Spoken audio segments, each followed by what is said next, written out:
Olá a todos, espero que estejam bem. Hoje eu vou falar para vocês um pouco sobre o trabalho do meu grupo, na criação da logo e também sobre a psicologia das cores. Como demonstrado durante as aulas, as cores elas afetam o comportamento humano e até as emoções, e elas podem até engatilhar consumos. A psicologia das cores mostra que a cor, a forma e o design influenciam diretamente no processo de aquisição de algum produto. No nosso grupo, o processo de criação da logo foi dividido em duas partes. A primeira sendo um esboço e um ensaio sobre as cores, no papel mesmo, e a segunda a criação da logo na versão digital. Eu fiquei responsável pela elaboração no papel e pela escolha das cores, já que a psicologia das cores era também parte do meu estudo.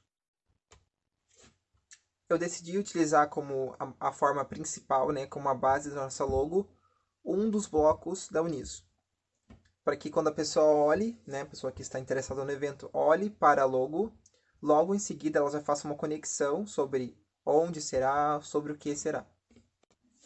Como é uma forma comum, um quadrado, um retângulo, a pessoa logo vai puxar na memória dela, onde ela viu aquela combinação de formas, e vai se lembrar da universidade. Uma das partes mais difíceis e que a psicologia das cores me ajudou foi na hora de escolher a cor que iria compor, boa parte da logo, que é essa parte maior do prédio. Porque como é uma área muito grande, se eu escolhesse uma cor que não trouxesse aquela informação que eu queria que chegasse nas pessoas, isso atrapalharia, o intuito do evento. Por exemplo, não seria legal se eu utilizasse nessa parte, já que o intuito é um encontro acadêmico, a cor vermelha, porque ela estimula o nosso cérebro à violência, algo mais acelerado. Então eu optei por utilizar dois tons de azul. Um tom na parte das sacadas, para a parte de cima da sacada, e um tom um pouco mais escuro para o restante do prédio. Eu optei pelo azul porque ele é uma cor que traz seriedade e também demonstra confiança, o que eu acho que seria indispensável para um evento acadêmico. Uma parte que me preocupou é que o azul é uma cor muito legal, pelas coisas que eu falei, pelas emoções que ele transmite ao cérebro, mas ele é uma cor também meio apagada, ele não chamaria tanto a atenção e as pessoas não se interessariam tanto pelo evento, não olhariam muito para a logo. Por isso eu escolhi colocar alguns detalhes de amarelo. O amarelo é uma cor que traz otimismo, felicidade e também é uma cor que serve para o alerta. Então quando as pessoas veem algo amarelo, o olhar delas direto fixa naquilo. Porque ele também tem esse poder de criar uma certa ansiedade na gente, de querer saber o que é aquilo, quando vai ser, como vai acontecer.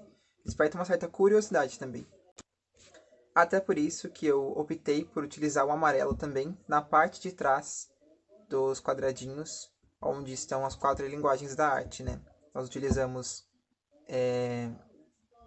imagens que são sem fundo e o fundo pela cor amarela, já que já chamaria atenção, Já está no meio da logo e com a cor amarela, então o olhar da pessoa iria direto para lá.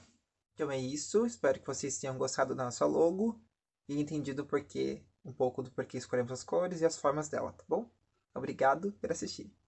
Bom dia, Tânia. Bom dia, galera. Eu vou dar continuidade agora ao nosso assunto sobre o logo. Vou falar um pouco da Faiga e o que a gente aprendeu durante o semestre com ela, ok? Porque eu vou começar primeiro com uma frase que ela fala que criar é tão difícil ou tão fácil como viver. E é do mesmo modo que necessário.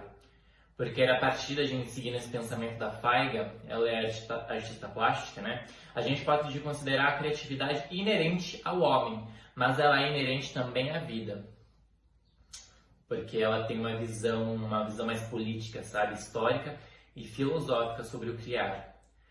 A natureza criativa é elaborada dentro de um contexto cultural e age de acordo com as idades específicas dos seus indivíduos, dentro também de um contexto histórico, das particularidades de uma época. Ela fala de processos de criação, no plural, porque essa ideia abrange os processos, os pontos, essenciais da manifestação artística, da manifestação da criatividade. A Faiga, ela vê na criação como uma possibilidade de evitar a alienação do homem contemporâneo. Ela fala que, abre aspas, criar é basicamente formar. E é essa ideia que permeia todo o seu pensamento, assim, Toda essa criação é ordenada e configurada e corresponde a uma estrutura formal. abre aspas de novo, que eu vou ler agora um pedacinho. A atividade criativa consiste em transpor certas possibilidades latentes para o real. Fecha aspas, né? Porque ela é movida pela intenção de um ser, que a Frege representa como um ser consciente, sensível, cultural. É ligado por itens para representar mais essa ideia de um todo, né? E é na integração desses 3 aspectos que se baseiam os comportamentos criativos do homem. Tem como premissa essa criação da percepção consciente. Muitos teóricos, filósofos defendem essa ideia do inconsciente, né, que também é de grande valor, não está errado, mas a Frege ela fala que o inconsciente é parte fundamental do processo criativo, mas é necessário aliar o que sabe, o que se conhece, o que se pensa e o que se imagina, principalmente. Abre aspas de novo. O consciente racional nunca se desliga das atividades criadoras. Constitui um fator fundamental de elaboração. Retirar o consciente da criação seria mesmo inadmissível. Seria retirar uma das dimensões humanas. Porque as barreiras entre o consciente e o inconsciente, elas são continuamente transpostas entre as emoções, sensações e pensamentos, né? Porque nesse limiar todo atua a intuição. A intuição, como ação de personalidade, né, ela permite que a gente lide com essas situações novas e por muitas vezes inesperadas até. Porque de maneira espontânea elas estão ligadas à percepção, elas reformulam o mundo, os dados, né, do mundo externo e interno. Abre aspas novamente. Ambas, intuição e percepção, são modos de conhecimento, vias de buscar certas ordenações e certos significados. Porque esses processos intuitivos, eles estão interligados ao ser sensível, né? Porque parte dessa sensibilidade está conectada ao inconsciente e corresponde às nossas reações involuntárias, assim. Ela está parte vinculada também do consciente, porque ela pode ser articulada e também ordenada. E a nossa percepção, isso que a Frege se refere, né? A elaboração mental das nossas sensações. E ela fala muito da afinidade entre os processos intuitivos, né, e perceptivos, porque na intuição atuam os processos ordenadores da própria percepção, né, são processos espontâneos, porque envolvem a memória, envolvem a seleção, a relação, a integração dos dados do mundo externo e do mundo interno também. Tem o objetivo de transformá-los para alcançar um sentido mais completo, assim, porque muitas vezes essa ordenação aparece de maneira mágica, né? A gente acha que é inesperado, mas a gente pressente, tipo o famoso insight que a gente tem, sabe? A gente acha que é uma pira, mas é um insight. O momento da visão intuitiva, né? Da iluminação. A gente tem uma maneira singular, né? De ver o mundo, de ver a nossa percepção quanto mundo, quanto coisa. E daí advém a originalidade da criação, né? Porque o que quer que se faça será sempre algo que não existia antes, igual a Frege fala, né? Nem existirá depois. Será sempre decorrente da existência de uma determinada pessoa, em um determinado tempo ou espaço. E esse ser criador, né? Consciente, sensível, é antes de tudo um ser cultural. Porque a Frege, ela define a cultura como, abre aspas, as formas materiais e espirituais com que os indivíduos de um grupo convivem, nas quais atuam e se comunicam, cuja experiência coletiva pode ser transmitida através de vias simbólicas para a geração seguinte. E por mais vinculador assim, que seja essa atitude, por mais particular que seja, existem aspectos que estão estão além do âmbito pessoal, porque são valores, crenças, paradigmas, preconceitos, percepções, etc, etc, etc, que devem ser revistos e questionados, né, pelo amor de Deus, mesmo que a atitude seja de contestação. Ela se dará a partir do modo como que está estabelecido, assim. Porque a imaginação criativa, ela está sempre vinculada a uma matéria, né? E essa matéria é um pensar muito específico sobre um fazer que muitas das vezes, né, é concreto. E esse formar, ele importa em transformar na realidade, assim, sabe? Ele está impregnado de um conteúdo expressivo, porque passará a ser, tipo, de uma forma simbólica, significativa, e se tornará possível a comunicação. Porque assim como o homem, a matéria é histórica.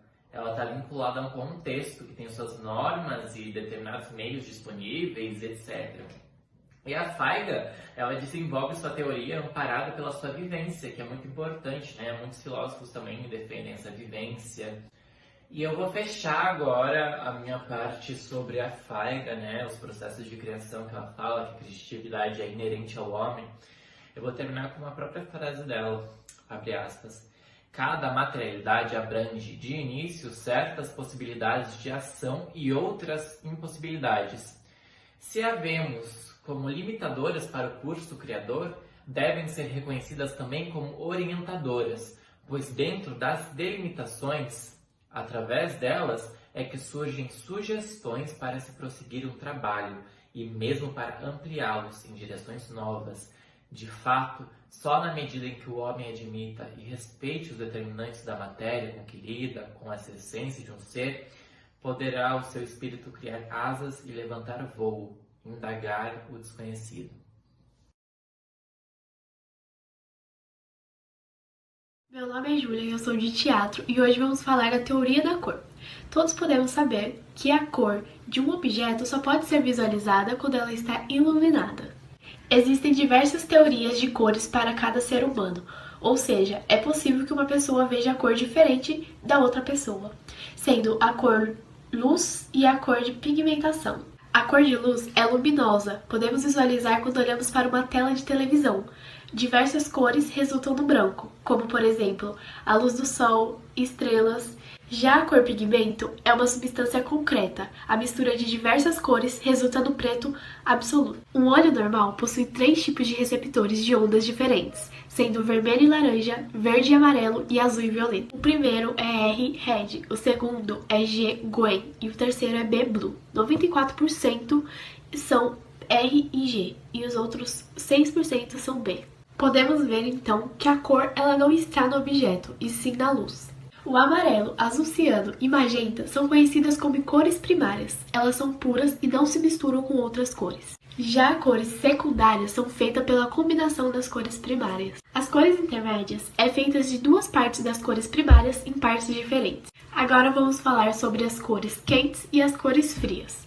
Como todo mundo sabe, né, a cor vermelho, ela simboliza amor, fogo, e já a cor azul, ela simboliza mais a calma, mais a tristeza. E agora eu vou dar um exemplo pra vocês desse tênis, que muito se falava no ano de 2018, 2019 e se fala até hoje, porque as pessoas elas ficam confusas e admiradas como pode que uma pessoa veja uma cor e a outra veja outra.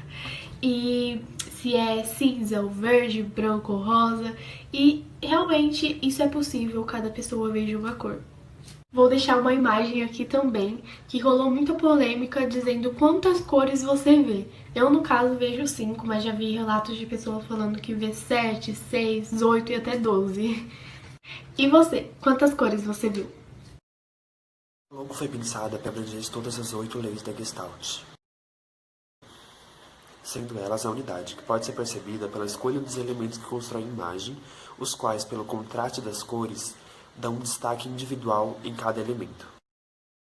Na segregação, os vetores com os elementos que representam cada cor sofrem mais estimulação por conta da ausência de cor expressa pelo preto e o branco, em contraste com o azul e o amarelo, que constroem toda a logo.